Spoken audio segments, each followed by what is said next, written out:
स्पर्धा परीक्षेत सिलेबसपेक्षा सर्वात जास्त कठीण असतं ते माहितीचं संकलन.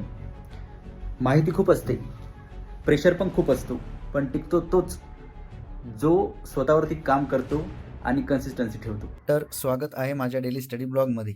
आजची सुरुवात केली कंबाईनने. सर्वात आधी त्याचे PYQ सॉल्व्ह केले आणि फक्त सॉल्व्ह नाही तर प्रॉपर ॲनालिसिस केलं. कुठं चुकतोय, कोणते टॉपिक्स वीक आहेत ते नीट समजून घेतलं. एकाच ठिकाणी बसून थोडा बोर होत होतो, फोकस कमी होत होता, म्हणून लगेच जागा चेंज केली आणि फ्रेश माइंडने स्टडी कंप्लीट केलं. त्यानंतर ऑनलाईन PYQ सॉल्व्ह करायला सुरुवात केली.